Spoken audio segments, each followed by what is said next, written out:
Hello everyone. It has been a minute since I've made a video. As you know from some of my other videos, I started tutoring in the US public schools during the day, and I'm still homeschooling my own bunch here at home. And so between homeschooling and tutoring for the public schools, I just hadn't had time to come on here and make a video, but it's been on my mind because I'm still teaching with Cambly. I teach with them early in the morning while everyone's asleep, before our homeschool day starts and before the US public school day starts. And I received a question in my email that was so good, and I answered the person, but I also wanted to share the answer with y'all because I think it's a common question that comes up. So I'm going to share what has worked for me. Everybody finds their groove and what works for them. So don't take it as hard evidence of these are the steps you have to take. These are the steps I took, and this was successful for me. And hopefully you can pick and choose some resources that I'm going to share that are helpful for you. So the question was regarding what do you do with those lessons that are really short, like the eight slide lessons, or when a student breezes through the lesson and you have extra time at the end. So I'm going to be honest and say my first year with Cambly, I did have different websites bookmarked and ready to go on my computer, depending on the age and what they needed work on. And I am going to share those websites here, and I'll link them down below as well. And those were great for extending. My students love them. It really worked out for me. I used them for the whole first year. And then 2022, January this year, I took a different approach, and I haven't been using any of those websites, and things have run just as smoothly as ever. I've been really using screen share this year. So I will use screen share to keep us on track. So the little blue bar that's going on top, I'll just make sure it's exactly where it needs to be for us to finish on time. And whatever is on the slide, I will just extend. Like if it's an eight slide class, I will extend. So if it has colors on it, we're working on colors, I will screen share a picture with multiple colors, and I'll have the student find the objects, and that might start a conversation. And just the whole point of Cambly is helping them speak and expand on their English. So getting them to speak and talk. Or if it's about sports, I might pull up pictures of different sports and get them talking about the sports that they play at school versus the sports they play when they go to the park. Who do they play with? What sports do they like to watch on TV? What sports are popular in my country? What sports are popular in their country? And I can just, in an instant with screen share, pull up the pictures necessary to help them with the vocabulary they're missing. They don't know the word stadium. I'm going to show you a stadium, and we're going to talk about how big it is. And we're going to talk about how do the stadiums where you live look differently than where I live, and just get them talking. That's really what the students need, and that's what the parents really like as well. They want to hear their students talking and being corrected. I let them say what they're going to say, and then I'll say it back to them with the correction. So he like soccer, and oh, okay, he likes soccer. And I'll even hold this up. He likes soccer. You try it. Okay, and the parents really appreciate you taking the time to help them with their pronunciation because they want their kids speaking English well. So that has been my number one way to extend in 2022, and it has been working really well. I never have to pull up external websites anymore. I just focus in on the slide and we extend, extend, extend. The parents are happy. I have regulars. I'm not getting a lot of new to me kids. My students are booking over and over and over. Actually, when I open my calendar, I only open it to regulars only. I am 100% booked. All of my classes fill.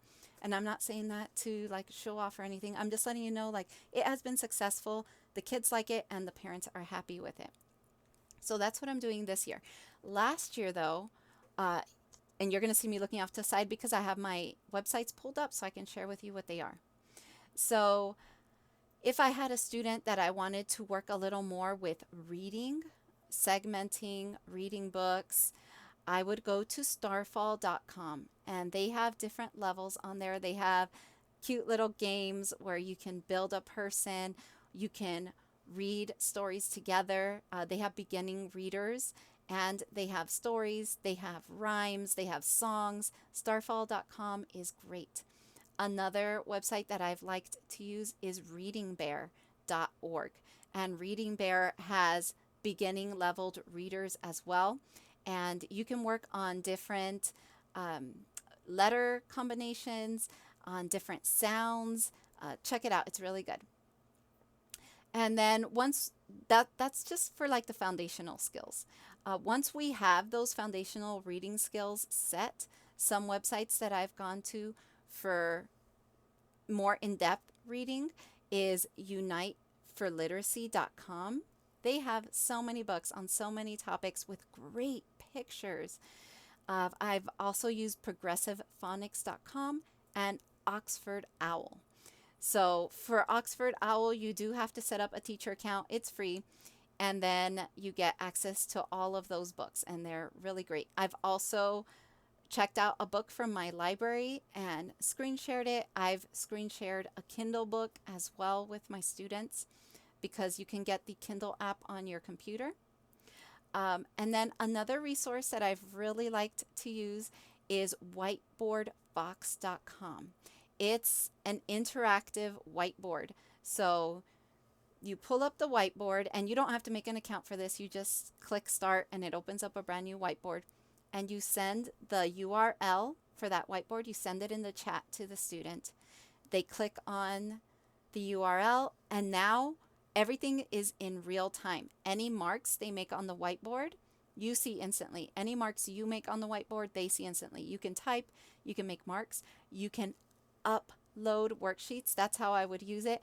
I would go online and I would just Google whatever we were working on, verbs worksheet or pronouns worksheet, money counting worksheet, and or first then last if we were talking about a story.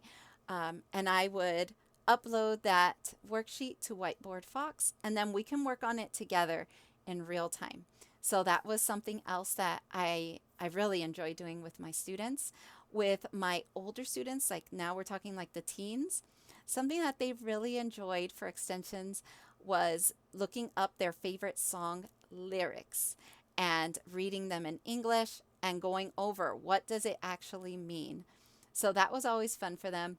Also, there's, and I don't have the URL handy, but I'll look for it and I'll post it down below. But there's a Mad Libs website also where we would go and we would do Mad Libs together. I know National Geographic has a Mad Libs on their website as well. And so that would help us with the parts of speech, verbs, nouns, adverbs, adjectives. And the kids thought it was hilarious to work on Mad Libs together. And then lastly, another thing we would do is we would, if we were doing one of the story lessons, and you know why my eyes are doing that. Those story lessons are sometimes very, very difficult for our students.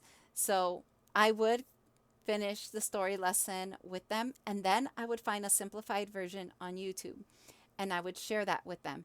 And depending on the student, I would just play it by ear. For some of them, I would let YouTube read it to us, and I would pause and ask questions to help them really comprehend what they were listening to. Or in other circumstances, I would take the volume off, and as YouTube was flipping the story, then the student and I would read the simplified story together, again combined with comprehension questions. So that really, all of that together really worked really well for me last year. I would not only use Whiteboard Fox with my kids, Cambly kids, but I would also use that with my adults as well. My adults really liked getting on there and working on worksheets with me as well. So those are some go-tos that would help me.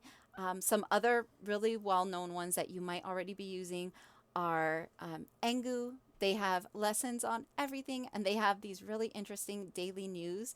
And I do still use Engu for the daily news. I use that with my adult Cambly students, and I screen share it if that's what they're wanting to do instead of a lesson. That's always been a really fun go-to. But that about sums it up. That's how I would do it last year, and I was really successful with that. I had returning students as well last year. My schedule was booked solid last year as well. Cambly has just, I'm so thankful for Cambly. It's been such a great experience. And as much as I teach them, they teach me. And I think I'm like never going to drop Cambly. It's always going to be a part of my life. I love getting to know my international students and just having an impact in their life. And it's so neat to see them go from the beginning for very, very limited English to now they're speaking. I've had some of my students since January 2021. That has been awesome. But, anyways, I don't want to take up too much of your time. Just wanted to share those resources. I'll make sure to put the links down below. And again, my email's down below. If you have any questions, feel free to reach out and let me know. Is there something that you've used that you love and you would love for other Cambly tutors to know? Drop it below in the comments. Others can read it. And I would love to hear what resources you also use, because I'm always open to new ideas as well. We're ever growing and ever expanding as teachers. We never stay stagnant. So definitely share your ideas with me too. All right, y'all, it's Friday. Have a great weekend. School just ended here yesterday in Texas. So if you're starting summer vacation, happy summer vacation. And if not, I hope you have a great week coming up. And I'll see y'all soon.